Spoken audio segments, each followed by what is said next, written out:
future is approaching fast. Don't blink. Welcome to the Auto Brief News, broadcasting live from our studio in Switzerland. I'm Amber Light, your resident telemetry architect, digital visionary, and today, I am a woman completely out of my depth. And I'm Jim Khana. Keep the shiny side up, mate. And let the record show that I have a grin on my face so wide it's practically interfering with the studio microphone. I am in absolute automotive nirvana. It's Friday, June 26, 2026. Welcome to The Studio, our weekly deep dive into the industry's most emotive, passion-driven press releases. Today, we are discussing a vehicle that Jim wrote about on our garage blog. He titled his piece, The Midsummer Coupé, a piece of sculpture that actually drives. Jim, I spent 45 minutes scouring the official press release from Morgan Motor Company. I searched for battery chemistry. I looked for the infotainment processing speed. I looked for the ADAS sensor count. And do you know what I found? You found wood, Amber. You found ash wood and aluminium. I found an ash body frame, like a 16th century galleon. Jim, there is virtually no electronic telemetry in this document. My digital metrics are useless here. I feel like an astrophysicist who has been asked to review a horse-drawn carriage. And that is exactly why this car is the most important thing to happen to the automotive industry all year. We are living in a world of algorithmic, wind tunnel-tested, modular blobs. Cars built by robots that have never seen a sunset. And then, from out of Pickersley Road in Malvern, Morgan drops this absolute masterpiece. It is an act of glorious, hand-formed rebellion. Before you start quoting poetry to a block of wood, we need to calibrate the broadcast and hear from the craftsmen who keep us on the air. This segment is fueled by echoesoftheroad.com, vintage gear design for car enthusiasts and anyone who believes true beauty has mileage. Echoesoftheroad.com is your definitive apparel store of vintage car culture. All right, let's strip away the aluminum and look at the Morgan Midsummer Coupé. To provide some context for our listeners, Morgan recently released the Midsummer Barchetta, an open-top, highly exclusive celebration of coach building. But a client approached them and essentially asked for a fixed-head, hardtop interpretation of that car. Right. Now, most companies would just take the existing Barchetta, mold a cheap carbon fiber or fiberglass lid, bolt it to the top, and charge the client an extra 50 grand. But Morgan didn't do that. They went completely back to the drawing board. They created an entirely new structural architecture just for this car. And this is where I actually found my footing in the press release, Jim, because while it lacks software, it does not lack materials science. The engineering here is genuinely fascinating. They utilized billet-machined aluminum A-pillars, and the glazing, the glass of the windscreen and the roof, is structurally bonded directly into the aluminum frame. Meaning the glass isn't just a window, it's holding the car together. Precisely. The glass is a load-bearing element. It distributes the physical stress throughout the vehicle. It is a highly integrated architecture where every single component performs multiple functions. The rigidity of the chassis is vastly increased by the fixed roof structure and countersunk riveted construction. And despite this massive structural overhaul, the Midsummer Coupé weighs only 2.5% more than a Morgan Supersport fitted with a hardtop. That level of weight management without utilizing a carbon fiber tub is, objectively, an elegant solution. It's sorcery, is what it is. And they didn't just lock themselves in a shed in England to do it. This project continues their collaboration with Pininfarina. They brought in Italian designers to work on the proportion and the surfacing. You can see the Italian influence in the geometry. British coach building traditionally leans towards upright, stately elegance. But the Midsummer Coupé has this dramatic glazed canopy. It introduces a visual tension. When you look at the rear three-quarter angle, the roofline flows seamlessly into the rear bodywork.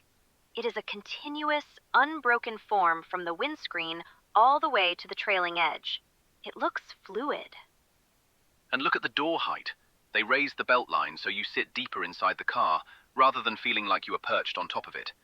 They incorporated the door handle directly into the aluminium structure and added polished stainless steel lower body panels. It sits on 19-inch forged aluminium wheels. They are the most intricate wheels Morgan has ever designed. But I want to talk about how they actually build it, Jim, because this is where the analog and the digital worlds finally collide. The press release explicitly states that each center body is hand-formed from flat aluminum sheet using traditional English wheel techniques. Yes, for the listeners who don't know, an English wheel is a massive manual metalworking tool.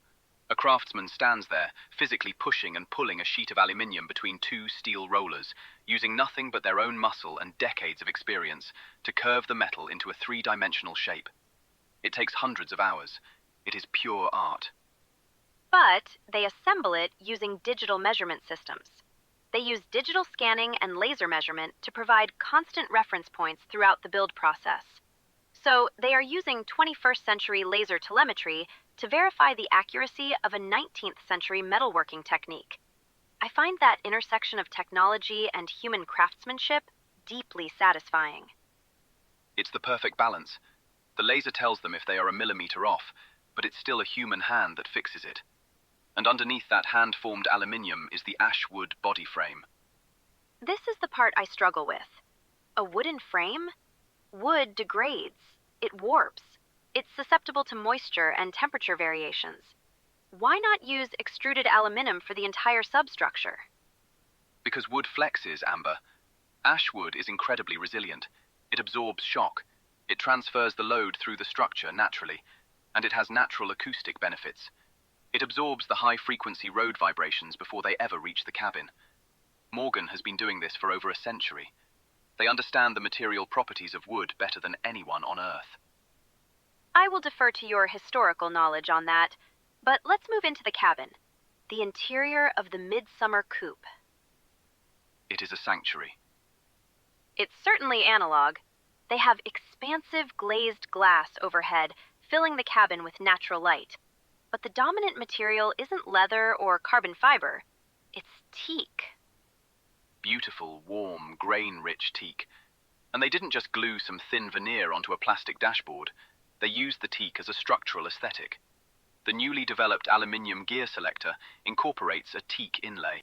And my favorite detail, which feels almost aeronautical, is the placement of the controls. They mounted the window switches within the roof structure itself.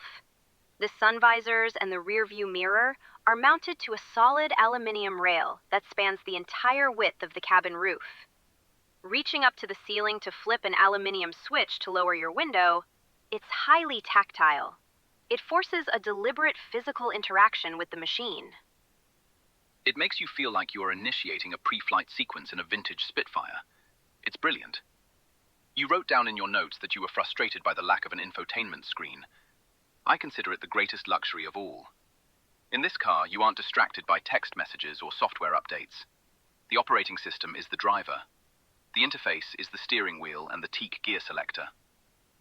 I admit, there is a distinct charm to the purity of it.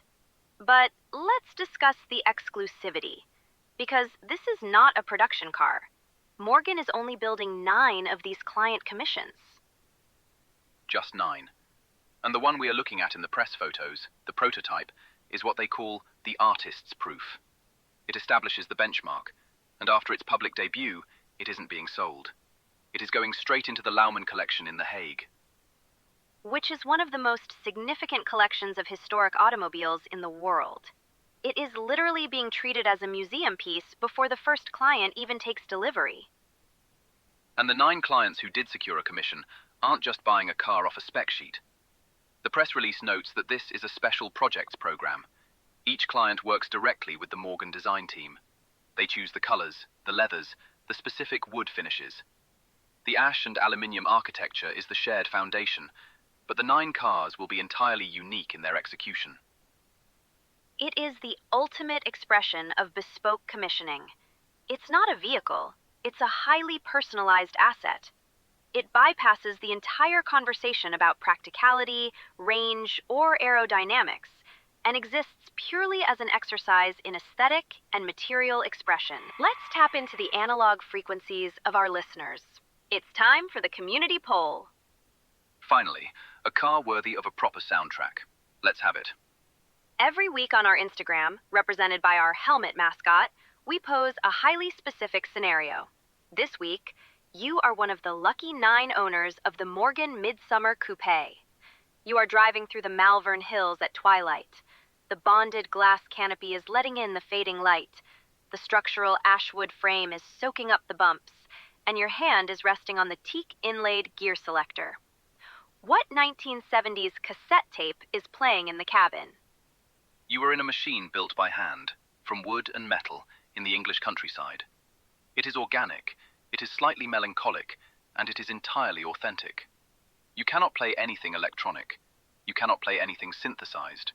I am reaching into the glove box and pulling out Nick Drake's Pink Moon. It's a masterpiece of British acoustic folk. Just a man, a guitar, and a microphone. The raw, unfiltered resonance of the acoustic strings perfectly matches the resonance of an ashwood chassis. Jim, that is a beautiful, evocative choice. It fits the exact mood of the vehicle. For my choice, since I am a digital strategist navigating an entirely analog world, I had to look for something that bridges the gap. I am choosing Mike Oldfield's Tubular Bells. The Exorcist theme? In a Morgan? It's not just the Exorcist theme, it is an incredibly complex, progressive rock masterpiece. Mike Oldfield played almost every single acoustic and electric instrument himself, layering them track by hand. It took hundreds of hours of manual studio splicing to create a sweeping, continuous piece of art. It mirrors the exact process of the English wheel and the hand-formed aluminum. It is manual labor resulting in a highly structured, progressive outcome. Let us know who built the better playlist by voting on our poll on Instagram. I'll give you points for the thematic logic, Amber, even if the music is terrifying.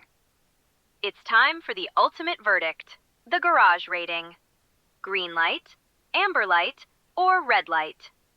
Jim, you wrote the blog post. You clearly hate it. Let's hear your rating.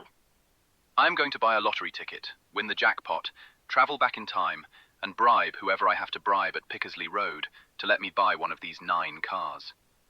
It is the antithesis of the disposable fleet. It is built by human hands, using techniques that date back a century, blended with Italian design. The teak interior, the roof-mounted switches, the lack of an iPad glued to the dashboard. It is motoring perfection. It is the brightest green light I have ever given on this show. Your enthusiasm is infectious, Jim.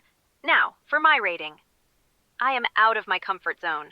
There is no 800-volt architecture. There is no swarm intelligence. There is no UI. But, as an engineer, I cannot deny the brilliance of the materials science. Using laser telemetry to verify hand-rolled aluminum. Utilizing the glass canopy as a load-bearing structural element to keep the weight down to 2.5% over a hardtop. It is an incredibly pure, highly resolved solution to a mechanical problem.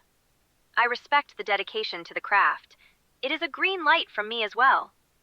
You gave a green light to a car made out of trees. I'm going to frame this recording and hang it in the barn.